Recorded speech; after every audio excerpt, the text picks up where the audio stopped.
We move forward to the next lab, which is Liquidhousing Lab in Tarragona.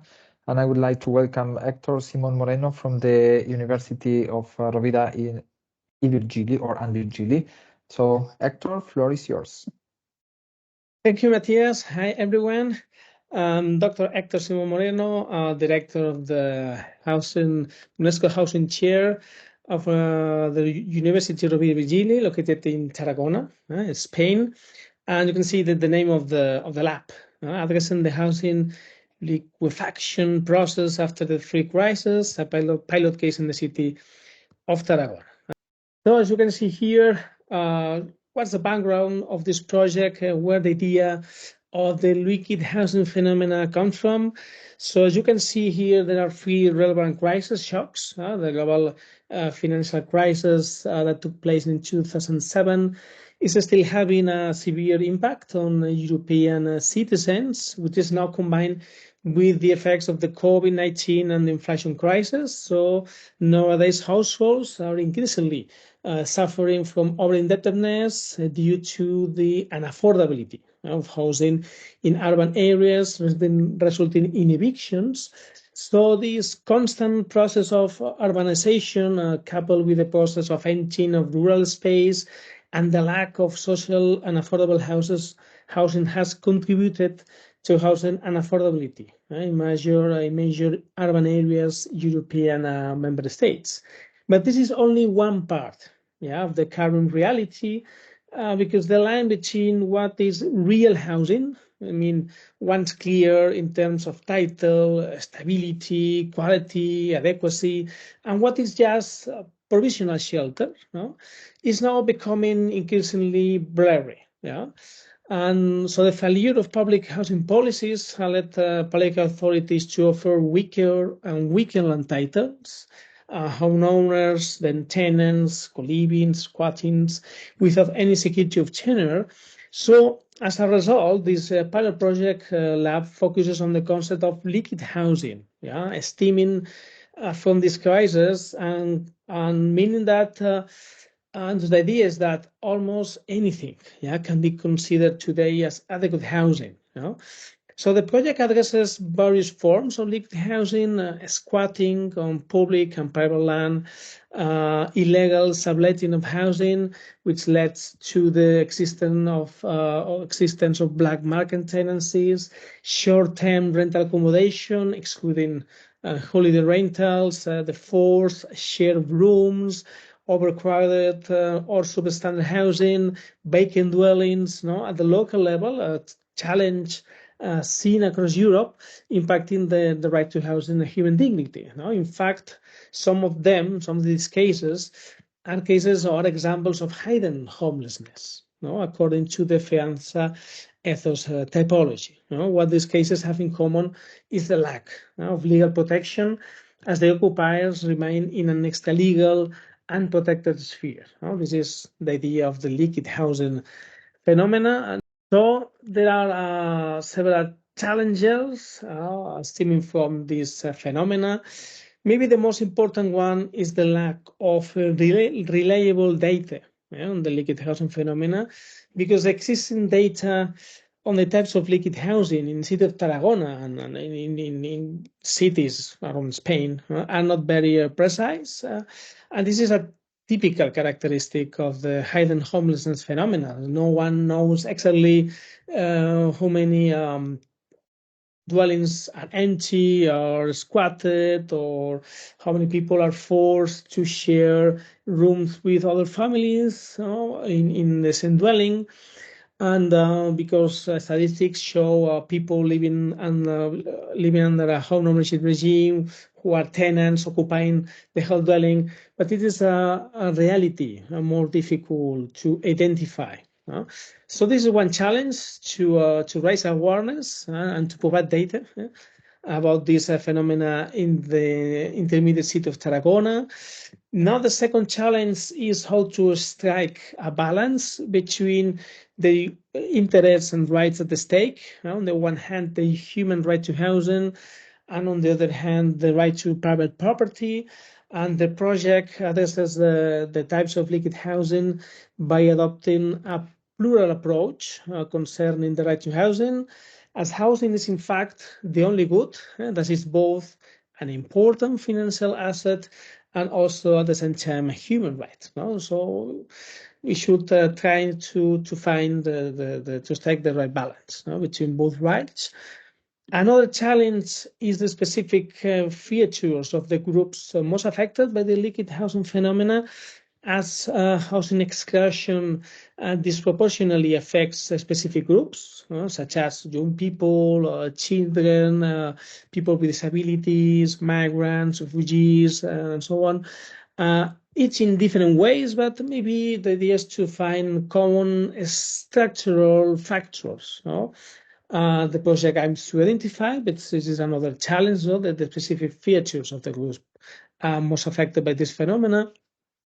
And another challenge is the scope of action of public policies at the local level in terms of resources and competences. Here in Spain,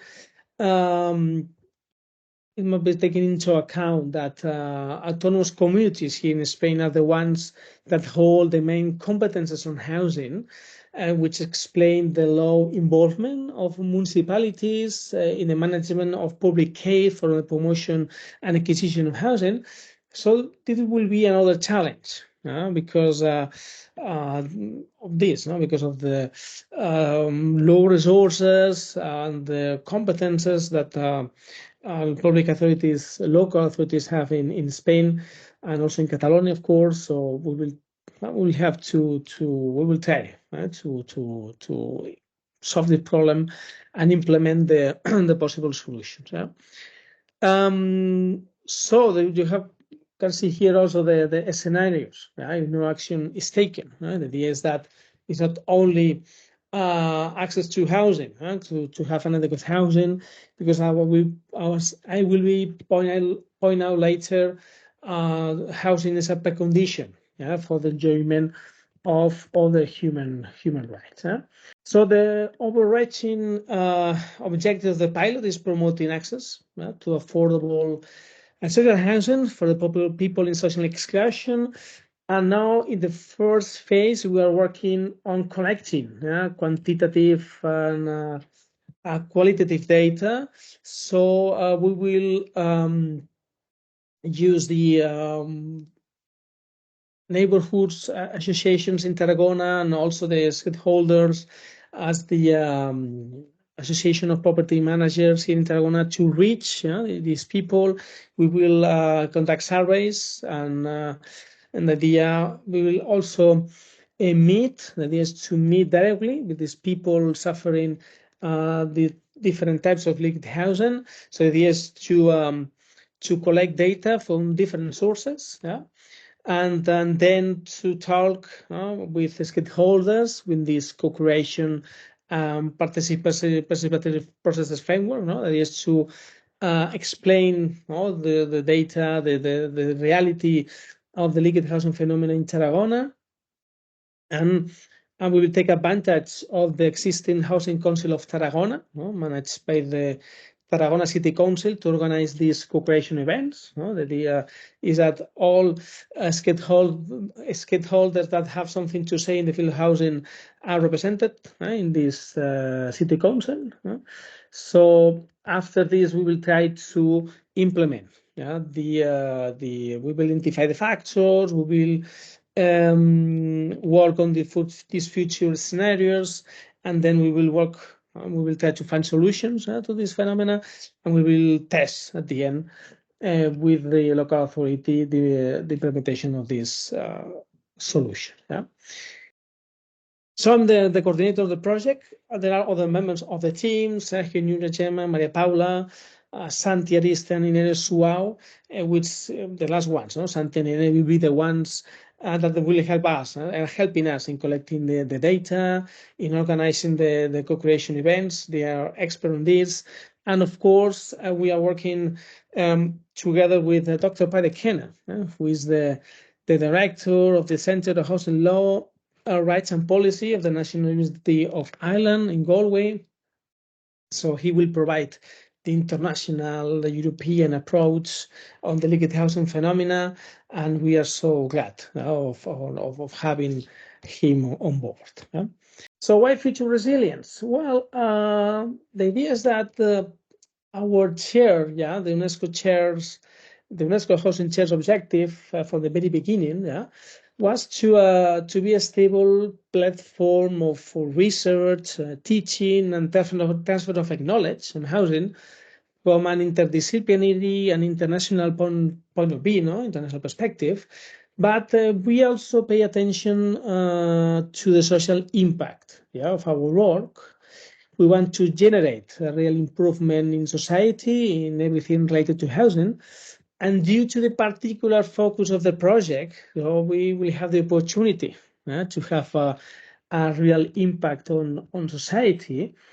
And how's our challenge contributing to create or strengthen societal resilience? The idea is that, as I mentioned before, that improving the right to adequate housing is crucial for the enjoyment of other fundamental human rights, and of course is important for the economic well-being of individuals, family formation, fertility, for the property market, for reducing inequalities, for reducing the number of evictions and homelessness. And this is our mission, to have an impact, a real impact on society, improving the right to adequate housing, which is a precondition for the enjoyment of other fundamental rights. So get in touch. So if you have any questions, so do not hesitate to contact me or to contact Dr. Pradekena, and thank you.